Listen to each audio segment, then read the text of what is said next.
धल जल्दी माना मोर बचनवा के गाड़ी धल जल्दी माना मोर बचनवा के नाता देबरे असरंगी हौ खजानवा के नाता देबरे असरंगी हौ खजानवा के होली चढ़ी गइल माना मोर बचनवा के होली चढ़ी गइल माना मोर बचनवा के नाता देबरे असरंगी हौ खजानवा के बोलम जी देबरे असरंगी हौ खजानवा के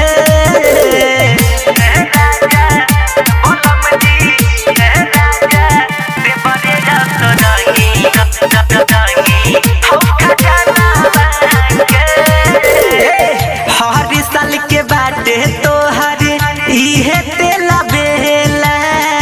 अब की होली में सैया रहब ना अकेला ध्यान दे हर साल के बाटे तोहर इहे तेला बेला असो के होली में हम ना रहब अकेला दामो बढ़ी गइल ज्यादा गनवा के दामो बढ़ी गइल बा ज्यादा गनवा के यही से देबरे असरंगी हौ खजानवा के राजा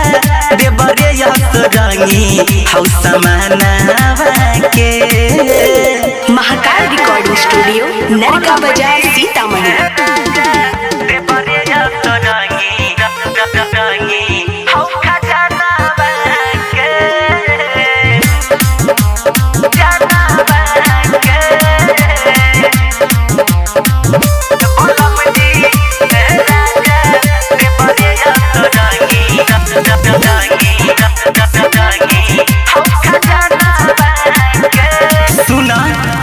होली में चोली कसम से करता बेरोज हो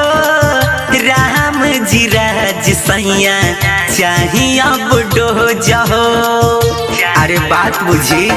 आए है होली में चोली कसम से करता बेरोज हो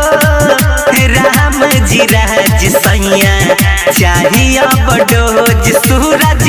राजा लेके आवा विकास लेके आवा मोर बेला नवा के नाता देबरे असरंगी हौ खजानवा के राजा देबरे असरंगी हौ समानवा के होली चढ़ी गइल माना मोर बचनवा के होली चढ़ी गइल माना मोर बचनवा के नाता देबरे असरंगी हौ खजानवा के सैया देबरे असरंगी हौ समानवा के 2 घंटा डोलैया। महाकाल रिकॉर्डिंग स्टूडियो नरका बाजार सीतामढ़ी।